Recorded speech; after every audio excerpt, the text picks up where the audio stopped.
네, 오늘도 이 저녁에 주님의 전에 나오신 모든 분들을 예수님의 이름으로 환영하고 축복합니다. 네, 박수리 누가 아니시죠? 네, 제가 평소에 잘 웃는데 여기만 올라오면 웃음이 딱 이렇게 멈추고 긴장이 됩니다. 항상 참 신기하네요. 네, 가능하면 편안하게 말씀을 좀 전했으면 좋겠습니다. 여러분 생각날 때마다 기도해 주시면 고맙겠습니다. 네, 오늘은 목적의식과 가치 있는 삶이라는 제목으로 말씀을 전하도록 하겠습니다. 사람은 누구나 가치 있는 삶을 원합니다. 그리고 가치 있는 삶을 영위하기 위해서는 무엇보다도 목적의식이 뚜렷해야 합니다. 목적의식이 명확해야 가치 있는 삶을 살 수 있습니다. 그렇다면 여러분에게 있어 가장 가치 있는 일은 무엇인가요? 여러분은 어떤 목적의식을 가지고 살아가나요? 마음속으로 한번 여러분 생각에 대답해 보시기를 바랍니다. 오늘은 목적의식과 가치 있는 삶이란 무엇이며 그것이 우리의 인생 가운데 미치는 중대성에 대해 말씀을 나눠보고자 합니다. 먼저 목적의식이 있는 사람은 가치 있는 삶을 살아갈 가능성이 매우 높습니다. 그래서 일을 하거나 공부를 해도 목적의식을 가지고 능동적으로 하는 사람과 그렇지 않는 사람은 당장에는 차이가 없어 보여도 후에는 엄청난 차이가 발생합니다. 그래서 목적의식이 되게 중요한데 그렇다면 목적의식이 무엇일까요? 제가 한번 사전을 찾아봤더니 목적은 어떤 것을 하는 근본적인 이유를 말하고 의식은 깨어있는 상태에서 무언가를 항상 생각하거나 느끼고 있는 것을 말한다고 정의되어 있습니다. 그래서 목적의식을 제 나름대로 이렇게 한번 정의해 보았습니다. 목적의식이란 가치 있는 것에 몰입하는 것이다. 다시 한번 말씀드리겠습니다. 가치 있는 것에 몰입하는 것이다. 이처럼 목적의식이 있는 인생은 반드시 가치 있는 것이 무엇인지를 아는 것을 전제합니다. 그리고 오늘 본문의 이 구도를 명확하게 보여주는 인물이 사도 바울입니다. 바울은 자신이 가치 있다고 믿는 것에 인생을 거는 사람이었습니다. 그렇다면 바울이 생각하는 인생의 최고의 가치는 무엇일까요? 그것은 아주 간단합니다. 하나님을 잘 섬기는 것이었습니다. 하나님을 잘 섬기는 것이 그의 삶의 목적이었고 가장 가치 있는 일이었습니다.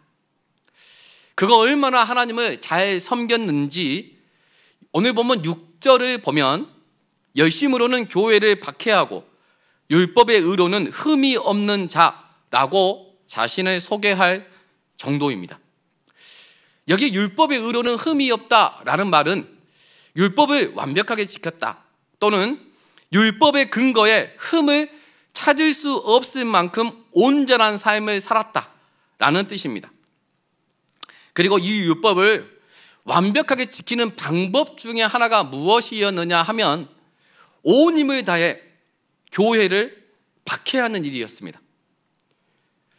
여기 박해하다라는 이 단어는 이런 의미를 담고 있습니다.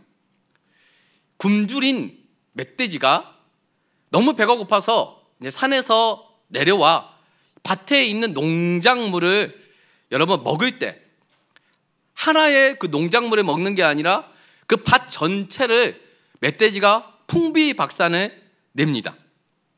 이처럼 이와 같이 사도 바울은 교회와 예수 그리스도를 믿는 성도들이 멧돼지가 그 밭을 풍비박산 내는 것처럼 그렇게 핍박했다라는 것입니다. 그렇다면 왜 이 일이 율법을 완벽하게 지키는 방법 중에 하나였을까요? 그것은 율법의 핵심이 10계명인데 1계명에 보면 이렇게 말을 합니다. 너는 나 외에는 다른 신을 내게 두지 말라. 여러분, 당시 동족 유대인들은, 유대인 중에 상당수는 예수를 믿고 따랐기 때문에 유대교의 입장에서 볼 때 그들은 다른 신을 섬기는 이단과 같은 존재로 여겨졌습니다. 그래서 사도행전 24장 5절에 보면 우리가 보니 이 사람은 전염병 같은 자라, 천하에 흩어진 유대인을 다 소요하게 하는 자요, 나사렛 이단의 우두머리라. 이 말씀처럼 유대인들은 예수를 이단이라고 여겼고, 그를 따르는 무리를 이단 중에서도 아주 위험한 어떤 집단 무리라고 생각했습니다. 왜냐하면 예수님을 하나님이라고 믿었기 때문이고 여호와의 이름을 모독했기 때문입니다. 이 부분과 관련해서 레위기 24장 6절에 보면 여호와의 이름을 모독하면 그를 반드시 죽일지니 온 회중이 돌로 그를 칠 것이니라. 거류민이든 본토인이든 여호와의 이름을 모독하면 그를 죽일지니라고 기록되어 있습니다. 이처럼 율법에 따르면 신성 모독이나 하나님의 이름을 망령되이 일컫는 자는 돌로 쳐 죽여야 합니다. 그리고 그 결과가 사도행전 7장 59절에 보면 스데벤 집사가 돌에 맞아 죽은 것입니다. 율법에 의해 죽인 것이죠. 이때 바울이 증인으로서 그곳에 함께 있었습니다. 그리고 바울은 그렇게 하는 것이 하나님을 아주 잘 섬기는 일이고 가장 가치 있는 삶이라고 생각했기 때문에 교회와 그리스도인을 박해하고 죽음으로 몰아가는 일에 인생을 걸었던 것입니다. 그만큼 바울은 하나님에 대한 열심이 특심이었던 사람이었습니다. 하지만 그런 바울의 인생이 송두리째 뒤바뀌는 사건이 일어납니다. 다들 알고 계시는 것처럼 바울이 예수 믿는 자를 잡아 가두기 위해 다메섹으로 가던 중에 예수를 만난 일입니다. 그 만남을 통해 예수가 하나님의 아들이심을 알게 된 바울은 예수 믿는 자를 박해하던 삶에서 이제는 예수 그리스도를 증거하는 삶으로 인생의 목적이 완전히 뒤바뀌는 전환기를 맞이하게 되었습니다. 이처럼 누구를 만나느냐가 인생의 전환기를 맞는 중대한 사건이 된다는 것을 우리는 이 사건을 통해 알 수 있습니다. 특별히 저희 호산나 교회에서는 여름 사역을 준비하고 있습니다. 성도 여러분들이 이 사역 가운데 교회 학교 모든 친구들이 예수님을 꼭 만날 수 있도록 기도와 섬김으로 함께 해 주시기를 예수님의 이름으로 간절히 부탁드립니다. 아멘 소리가 작으신데요. 네, 기도해 주시기 바랍니다. 네, 감사합니다. 예수를 만난 후 바울의 행적을 보면 그는 8절에 또한 모든 것을 해로 여김은 내 주 그리스도 예수를 아는 지식이 가장 고상하기 때문이라. 내가 그를 위하여 모든 것을 잃어버리고 배설물로 여김은 그리스도를 얻고.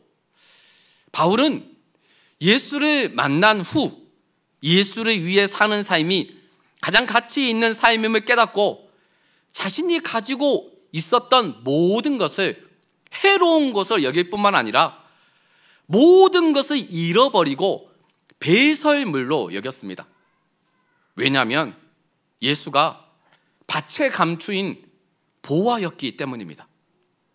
비교 대상이 없는 절대 가치였기 때문입니다. 그래서 14절에 보면 표대를 향하여 그리스도 예수 안에서 하나님이 위에서 부르신 부름의 상을 위하여 달려가노라고 뒤바뀐 자신의 인생 목적을 분명하게 말하고 있습니다. 이처럼 바울은 가치 있는 것을 발견하면 그것을 인생의 표대로 삼고 마라톤 경주를 하듯 목적지를 향해 끝까지 인내로 완주하는 목적지향형 인물이었습니다. 그리고 우리는 이 바울에 대해 너무나도 잘 알고 있습니다. 그럼에도 그런 역사적인 실체가 우리 눈앞에 분명하게 존재함에도 우리는 자꾸 의심이 드는 것 같습니다. 정말 가치 있는 것을 아는 것이 중요할까? 목적의식 없이 살아도 인생 잘 살 수 있지 않을까? 그리고 목적이 있는 사람과 그렇지 않은 사람이 그렇게 큰 차이가 있을까라고 의문을 제기한다는 것입니다. 이런 의문이 드는 것은 어쩌면 자연스러운 일일 수 있지만 그럼에도 분명한 사실은 목적의식이 있는 사람과 없는 사람은 인생을 대하는 태도와 삶 자체에 엄청난 차이가 있다는 사실입니다. 왜냐하면 이 가치와 목적의식이 한 인간이 세상을 바라보는 관점이나 인생관 또는 세계관 그리고 삶의 의미와 방향을 결정하는 여러분 핵심 기준이 되기 때문입니다. 여러분, 이것을 실감나게 보여주는 사례가 바로 유대인들의 삶입니다. 다들 여러 경로를 통해 익히 알고 있는 것처럼 유대인들은 탁월합니다. 탁월하다는 단어로 그들을 설명하기가 부족할 정도로 그들은 모든 민족 중에 가장 뛰어난 민족입니다.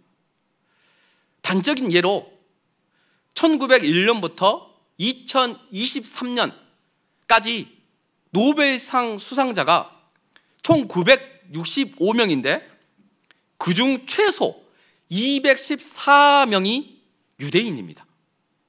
노벨 수상자의 22%가 유대인이고 특별히 노벨 경제학상의 경우에는 41%가 유대인입니다. 유대인의 수가 전 세계에 1700만 명으로 세계 인구의 0.2%밖에 되지 않지만 노벨상을 유대인들이 휩쓸었다고 해도 과언이 아닐 정도로 유대인들은 탁월합니다. 또 한 가지 예를 들면 미국 아이비리그 다들 아시죠? 미국 아이비리그 재학생 중 유대인의 비율이 매년 평균 20%가 넘어갑니다. 특별히 하버드 대학교 같은 경우에는 30% 정도가 유대인입니다. 3명에 1명은 유대인이라는 것이죠. 그리고 아이비리그 대학의 교수의 비중은 그것보다 훨씬 더 높습니다.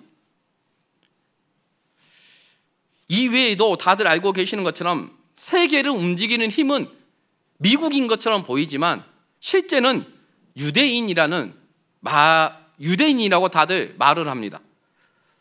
이처럼 유대인들은 그 자체로 탁월한 민족입니다. 그리고 많은 사람들이 유대인들이 왜 이렇게 탁월할까? 라면 교육 방법을 얘기를 합니다. 그들은 기본적으로 암기식 교육이나 주입식 교육이 아닌 대화하는 교육 혹은 토론하는 교육을 합니다. 사고하는 교육을 한다는 것이죠. 그렇다면 여러분, 이런 생각하는 교육이 유대인들만의 교육법일까요? 그렇지 않습니다. 미국이라든지 선진국, 독일과 같은 선진국의 교육 또한 토론하는 교육 또는 사고하는 교육을 그들도 합니다. 그렇다면 유대인들이 다른 민족에 비해 유독 탁월한 그들만의 어떠한 이유가 무엇일까요? 그 이유를 우리는 오늘 설교 제목에서 알 수 있는 것처럼 그들이 삶을 대하는 태도, 즉 가치 있는 것이 무엇인지를 아는 것과 목적의식이 분명하다는 데서 찾을 수 있습니다. 특별히 유대인들이 공부하는 목적이나 하버드를 비롯해서 아이비리그 또는 옥스퍼드나 캠브리지 같은 세계 명문 대학에 많이 들어가는 이유는 분명한 목적의식 때문입니다. 그들은 사명의식과 목적의식을 가지고 유수한 대학에 진학한다는 것입니다. 그렇다면 유대인들이 공부하는 목적이 도대체 무엇일까요? 그들은 왜 공부를 그렇게 열심히 하는 걸까요? 잘 먹고 잘 살기 위해서일까요? 아니면 세계적인 명성을 쌓아서 엄청난 부와 어떤 권력을 가지려고 유대인들이 그렇게 공부를 열심히 하는 걸까요? 아니면 우리 대한민국 사람의 로망인 것처럼 건물주의 꿈을 안고 그렇게 공부를 열심히 하는 걸까요? 그런 사람도 간혹 있을 수 있겠지만 일반적으로 유대인은 그렇지 않습니다. 그렇지 않다고 합니다. 그 이유를 말씀드리면 유대인들의 교육법 중 아주 특징적인 요소가 있는데 그것은 바로 고통의 역사를 가르친다는 사실입니다. 유대인들은 초등 고등학교 의무 교육 과정으로 반드시 어느 지역을 방문을 하도록 하는데 그곳이 바로 세계 2차 대전 때 유대인 150만 명 가량이 목숨을 잃은 아우슈비츠 강제 포로 수용소입니다. 유대인들은 그곳에 학생들을 보내서 조상들의 아픈 역사를 잊지 않도록 교육한다는 것입니다. 간접 고통을 느끼게 한다는 것이죠. 그리고 그곳에 방문하면 유대인 학생들이 정말 펑펑 운다고 합니다. 왜냐하면 자신의 할아버지나 할머니들이 그곳에서 이루 말할 수 없는 비참함과 처절함 가운데 죽어갔기 때문입니다. 150만 명가량이 그곳에서 유대인들이 죽었으니까요. 그러면 인소라는 사람이 마지막에 이런 말을 한다고 합니다. 다시는 이런 일이 일어나서는 안 된다. 이런 역사가 반복되어서는 안 된다는 것입니다. 그렇다면 왜 이런 비극을 우리 조상들이 겪었을까에 대한 의문이 생길 것입니다. 그 이유를 그들은 단 하나로 정의합니다. 우리가 약한 민족이기 때문이다. 우리가 힘이 없어서 유대인이라는 이유만으로 아무 죄 없이 비참하게 죽임을 당했다는 것을 그 죽음의 현장에서 뼈저리게 깨닫게 해준다고 합니다. 간접 고통을 경험하게 해주는 거죠. 그래서 유대인 학생들은 다른 나라의 학생들보다 철이 정말 빨리 든다고 합니다. 어려서부터 성숙하다는 것이죠. 그래서 그것을 보고 자란 유대인 학생들은 어려서부터 공부를 할 때 사명감을 가지고 합니다. 공부하는 목적이 나라가 힘이 없으면 또는 유대인인 우리가 약하면 이런 고통의 역사가 내 때에, 내 자녀의 때에 반복된다는 사실을 알기 때문에 어떻게든 열심히 공부해서 하버드나 아이비리그에 가고 세계를 움직이는 거물이 되어야 하는 것을 민족적 사명으로 생각하고 살아간다는 것입니다. 그래서 그들은 자기 하나 잘 먹고 잘 살기 위해 공부하지 않습니다. 그들은 나도 잘 돼야 하지만 옆 지체도 함께 잘 돼야 한다는 공동의 목적의식을 가지고 살아갑니다.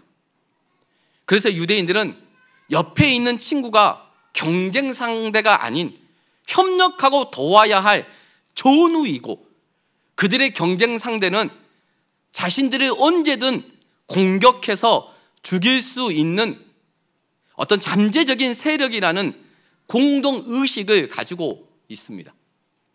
그래서 유대인들은 어려서부터 힘을 키워야 한다. 약하면 피비린내 나는 역사의 아픔을 반복한다. 우리들은 뭉쳐야 한다. 우리들은 하나다. 라는 공동 목적 의식이 있고 그것이 자신의 생존보다 자신의 행복보다 훨씬 더 가치 있는 일이라고 생각하기 때문에 탁월한 민족이 될 수 있었던 것입니다. 이처럼 가치 있는 일이 무엇인지를 명확히 아는 사람은 분명한 목적의식을 가지고 살아가고 그것이 그 사람을 또는 그 민족과 나라를 위대하게 만들어준다라는 것입니다. 그렇다면 여러분, 정말 유대인들이 그런 생각을 가지고 살아갈까요? 제가 그렇게 말씀을 드렸잖아요. 정말 그럴까요? 실제 그런 사례가 있을까요? 실제 그런 사례가 있습니다. 이러한 유대인의 진면모를 아주 잘 보여주는 역사적 사건이 1967년에 일어난 6.1 전쟁이었습니다. 당시 이스라엘과 범아랍 동맹국 간의 전쟁이 발생했는데 이스라엘은 우리나라보다 면적이 5배나 작습니다. 경상북도 정도 크기이고 그 당시에 유대인들의 숫자도 많아봤자 500만 정도 될까 말까 였다고 합니다. 그런데 범아랍 동맹국은 수억 명입니다. 여러분, 500만 대 수억 명이 싸우면 누가 이길까요? 당연히 여러분, 수억 명이 당연히 이기는 거죠. 하지만 그 전쟁에서 이스라엘이 6일 만에 완승했습니다. 충격적인 사건이었죠. 그런데 이 결과보다 더 충격적인, 세계를 깜짝 놀라게 했던 일이 있었습니다. 그것이 무엇이냐면 당시 외국에서 유학하고 있던, 그리고 해외에서 영주권을 가지고 살고 있던 그 유대인들이 자발적으로 전쟁에 참여하기 위해 이스라엘로 전부 돌아왔다라는 사실입니다. 그래서 기사에 보면 당시 이스라엘로 돌아오는 모든 비행기가 전부 다 매진되었다고 합니다. 충격적인 일이었습니다. 그렇다면 왜 그들은 전쟁에 참전하면 죽을 수도 있는데, 그리고 해외에 머무르면 전쟁에 참여하지도 않아도 되고 경력이나 학업에 단절이 일어나지 않는데 왜 그들은 목숨 걸고 자발적으로 자기 돈 내고 비행기를 어떻게든 타려고 해서 그 전쟁에 참전하기 위해 고국으로 돌아왔을까요?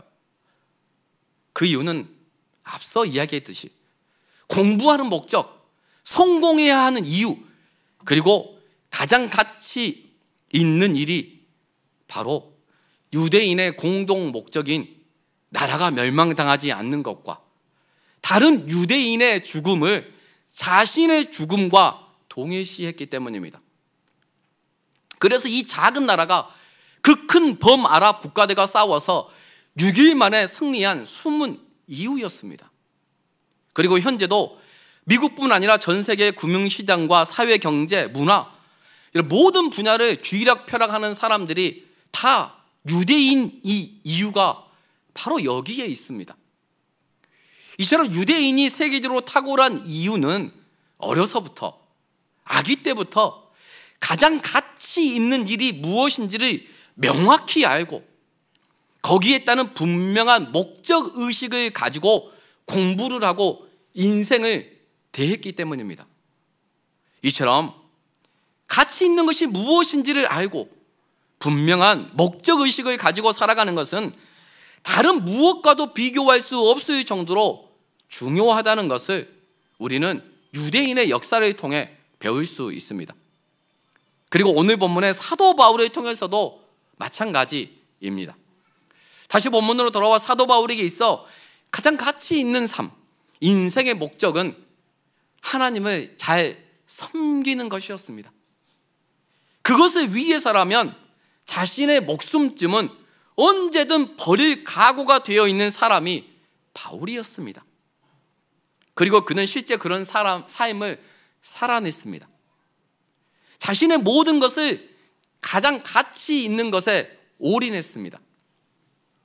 그 내용이 8절에 나오는데 현대인의 성경으로 보면 더구나 내가 모든 것을 잃어버린 것처럼 여기는 것은 내 주 그리스도 예수를 아는 지식이 훨씬 더 가치가 있기 때문입니다. 나는 그리스도를 위해 모든 것을 잃어버렸습니다.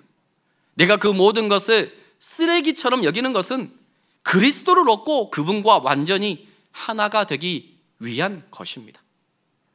이 고백처럼 바울에게 있어 가장 가치 있는 것은 그리스도를 아는 지식, 곧 그리스도를 믿음으로 그분과 온전히 하나 되는 것이었습니다. 그리스도를 위해 사는 삶이었습니다. 그리고 그 가치 있는 것을 얻기 위해 바울은 목표를 향해 전심전력했습니다.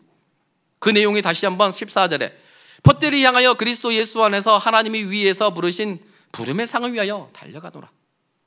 이처럼 바울은 세상의 모든 것을 다 잃어버리고 쓰레기로 여길 정도로 예수 그리스도가 가장 위대한 가치라는 사실을 발견하고 그분께 인생의 목적을 두고 자신의 인생 온전히를 그 예수를 따라가는 삶으로 달려갔습니다. 그 결과 그는 하나님이 부르실 때까지 좌로나 우로나 치우치지 않고 가장 가치 있는 예수의 길을 걸어갈 수 있었습니다. 만약 바울이 가장 가치 있는 것이 무엇인지 몰랐다면, 예수가 절대 가치라는 사실을 정말 몰랐다면 바울이 그런 삶을 살 수 있었을까요? 바울이 예수라는 분명한 목적의식을 가지고 있지 않았다면 아마도 그는 실패한 인생 또는 하나님을 대적하는 인생으로 삶을 낭비하고 말았을 것입니다. 이처럼 나에게 가장 가치 있는 것이 무엇인지를 아는 것과 분명한 목적의식을 가지고 살아가는 것은 인생의 방향성을 결정하고 올바른 기초석을 놓고 인생을 대하는 태도를 새롭게 한다는 사실입니다. 그리고 그 가치에 내 인생을 온전히 몰입하게 만듭니다. 따라서 가치 있는 삶을 살기 위해서는 여러분 분명한 목적의식이 있어야 합니다. 그리고 목적의식을 분명히 하기 위해서는 절대 가치가 무엇인지를 알아야 합니다. 그렇다면 우리에게 있어 가장 가치 있는 것은 무엇일까요? 성도 여러분은 모든 것을 해로 여기고 모든 것을 잃어버리고 모든 것을 쓰레기처럼 여기면서까지 붙들고 있는 절대 가치가 있으시나요? 그 절대 가치를 위해서라면 내가 가진 모든 것을 상대화할 수 있으시나요? 그리고 내 목숨이고 내 가족이고 내 모든 재산일지라도 그 절대 가치를 위해서 포기할 수 있으시나요? 그리고 그것에 몰입하고 만약 그것을 가지고 있다면 그것에 몰입하고 계시나요? 또한 여러분이 하는 일의 근본적인 목적이 그리고 그것을 이루기 위해 늘 깨어 그것을 항상 생각하고 느끼고 계시나요? 여러분의 자녀를, 여러분의 손주를 그렇게 양육하고 계시나요? 성도분들에게 당부드리고 싶은 것은 이 예배를 마치고 집에 돌아가시면 가족끼리 한번 곰곰이 생각해 보았으면 좋겠습니다. 나에게 가장 가치 있는 것은 정말 무엇인가? 그리고 나는 그것을 목표로 인생을 몰입하고 있는가? 그리고 그 가치를 자녀와 손주에게 전수하고 있는가? 그래서 여러분의 결론이 인간 삶에 있어 가장 가치 있는 예수 그리스도를 분명히 아는 것과 예수님이 걸어가신 그 길을 믿음으로 함께 달려가는 것으로 여러분의 인생이 결론 나기를 예수님의 이름으로 축원합니다.